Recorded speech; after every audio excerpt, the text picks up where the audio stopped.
Assalamualaikum warahmatullahi wabarakatuh. Halo Bunaya, apa kabar hari ini? Semoga Bunaya tetap sehat semuanya. Alhamdulillah hari ini kita dapat belajar kembali bersama Uma Ayu. Nah Bunaya, hari ini kita akan belajar hadis, doa, dan karakter. Nah sebelum mulai pembelajaran, agar Bunaya belajarnya dipermudah oleh Allah, mari kita membaca doa terlebih dahulu bersama-sama. Doa sebelum belajar. Robbi zidni ilma warzuqni fahma. Anak-anak hebat, hari ini kalian akan belajar hadis tentang keutamaan belajar Al-Quran. Nah, apakah kalian sudah pernah mendengar hadisnya? Jika anak-anak hebat belum pernah mendengar hadisnya, nah hari ini kita akan menghafalkannya dan mempelajarinya bersama-sama. Semangat ya! Hadis keutamaan belajar Al-Quran. Khairukum man ta'allamal Qur'ana wa 'allamahu. Baca 3 kali ya. Nah, kalian di rumah cara menghafalnya baca dulu sebanyak 3 kali. Ya, sekarang kita baca bersama-sama sebanyak 1 kali. Khairukum man ta'allamal Qur'ana wa 'allamahu. Artinya, sebaik-baik kalian adalah orang yang belajar Al-Quran dan yang mengajarkannya. Hadis riwayat Bukhari. Anak-anak hebat, berdasarkan hadis yang barusan telah Uma baca dan kalian baca ini, ya, mengajarkan kepada kita, ya, memberitahu kepada kita bahwa orang yang paling baik adalah orang yang belajar Al-Quran dan mengamalkannya. Ya, anak-anak hebat, bagaimana orang yang belajar Al-Quran tidak disebut sebaik-baiknya orang?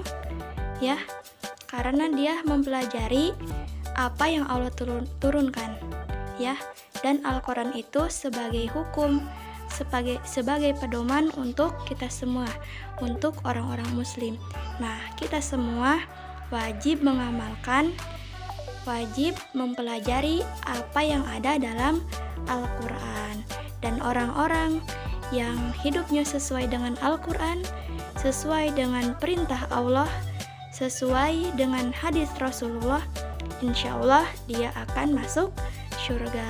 Dan orang-orang yang bertolak belakang atau yang tidak sesuai dengan Al-Quran dan As-Sunnah, maka amalannya atau perbuatannya ditolak, tidak diterima oleh Allah.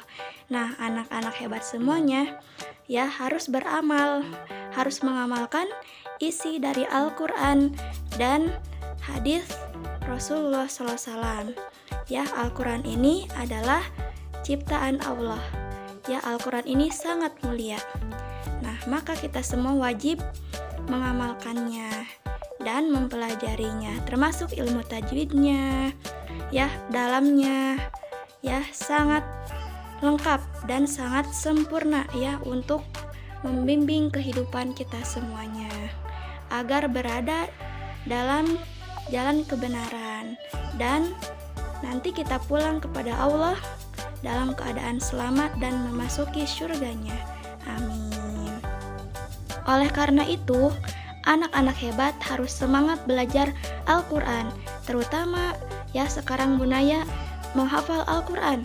Ya di tahfiz, di sekolah kita ada tahfiz, maka Bunaya belajar Al-Qurannya, menghafalkan Al-Qurannya harus semangat setiap hari murojaah agar tidak lupa.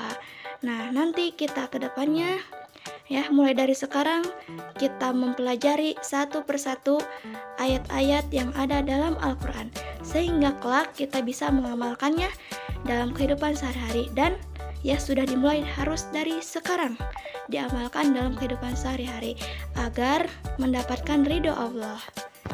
Anak-anak hebat, Uma telah memberitahu kalian ya bahwa ada hadis Rasulullah ya, dari satu huruf dalam Al-Quran yang dibaca oleh kalian maka terdapat 1 kebaikan, dan dalam 1 kebaikan itu terdapat 10 pahala.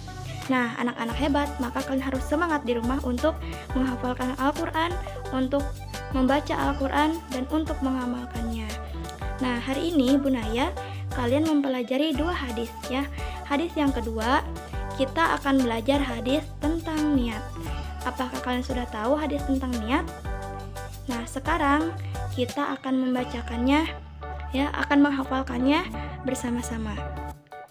Hadis perbuatan tergantung niatnya. Innamal a'malu binniyati. Artinya, sesungguhnya perbuatan atau amal itu tergantung niatnya. Hadis riwayat Bukhari dan Muslim. Anak-anak hebat, hadis ini menjelaskan ya bahwa perbuatan atau apa yang kita lakukan tergantung apa yang kita niatkan ya. Niat itu berada dalam hati. Kata para ulama ya, yang paling susah itu ya meluruskan niat. Ya, karena betapa suka berubah-ubahnya hati manusia ya niatnya. Nah, jadi kalian harus meluruskan niat kalian ya. Yaitu niatnya harus karena Allah saja, jangan karena yang lain.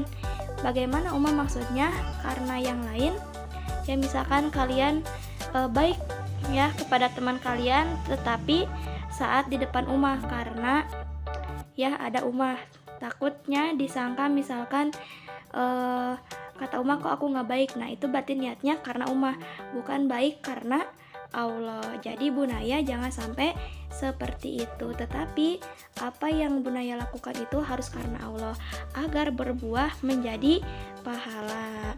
Nah, sekarang kita Bunaya akan belajar adab-adab ketika membaca Al-Quran. Nah, apakah kalian sudah tahu? Nah, sekarang kalian akan mempelajarinya ya, kalian harus mengamalkannya. Siap? Ya, insya Allah. Adab membaca Al-Quran. Yang pertama yaitu hendaknya yang membaca Al-Quran berniat ikhlas mengharap ridho Allah. Ya, seperti tadi dalam hadis ya tentang niat bahwa ya harus karena Allah saja. Ya, di sini kita membaca Al-Quran harus berniat ikhlas dan mengharap ridho Allah. Kemudian yang kedua, disunahkan membaca Al-Quran dalam keadaan mulut yang bersih. Bau mulut tersebut bisa dibersihkan dengan siwak atau bahan lainnya. Kalau zaman sekarang ya, sebelum kalian membaca Al-Quran harus menggosok gigi terlebih dahulu agar ketika membaca Al-Quran mulut kalian tidak berbau, apalagi setelah makan ya. Disunahkan tidak berbau ketika membaca Al-Quran ya. Kalau Rasulullah itu ketika akan membaca Al-Quran beliau suka bersiwak, ketika akan sholat bersiwak gitu. Nah, kalau zaman sekarang bisa menggunakan siwak, bisa menggunakan sikat gigi. Yang ketiga, disunahkan membaca Al-Quran dalam keadaan suci. Jadi Bunaya ketika akan membaca Al-Quran berwudu terlebih dahulu, tetapi jika membaca Al-Quran dalam keadaan hadas pun dibolehkan. Kemudian yang keempat, mengambil tempat yang bersih untuk membaca Al-Quran ya. Tidak boleh membaca Al-Quran di kamar mandi atau di tempat-tempat yang najis ya. Nah, dianjurkan oleh para ulama itu di samping masjid atau di masjid. Kemudian yang kelima, menghadap kiblat ketika membaca Al-Quran. Duduk ketika itu dalam keadaan sakinah ya. Sakinah itu artinya tenang. Jadi Bunaya ketika membaca Al-Quran itu duduk dalam keadaan tenang, tidak tergesa-gesa. Yang keenam, memulai membaca Al-Quran dengan membaca ta'awuz. Gimana bacaan ta'awuz Bunaya? A'udzu billahi minasyaitonir rajim. Nah, biasanya setelah membaca ta'awuz membaca bismillah. Nah, ini adab yang ketujuh, membaca bismillahirrahmanirrahim di setiap awal surat ya. Nah, semuanya dalam Al-Quran itu ada berapa surat? 114 surat. Nah, tetapi ada yang dikecualikan, yaitu di surat At-Taubah. Ketika Bunaya membaca surat At-Taubah, tidak usah membaca Bismillahirrahmanirrahim, langsung saja. Dengan catatan, jika memulai di pertengahan surat, cukup dengan membaca ta'awuz. tanpa membaca basmalah. Misalkan Bunaya mempunyai di rumah suka membaca Al-Quran, sudah sampai surat Al-Baqarah ayat 10, kemudian akan dilanjutkan ayat 11 besok harinya.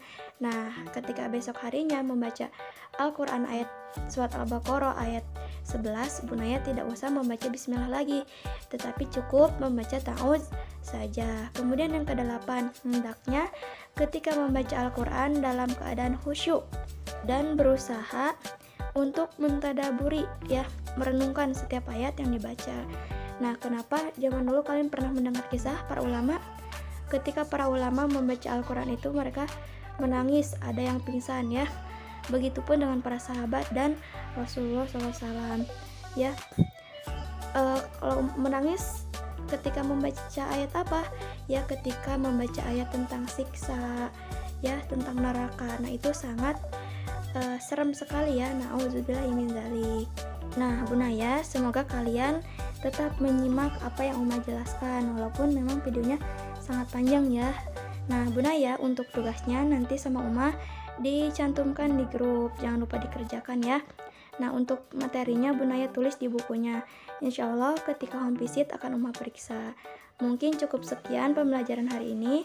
Wassalamualaikum warahmatullahi wabarakatuh.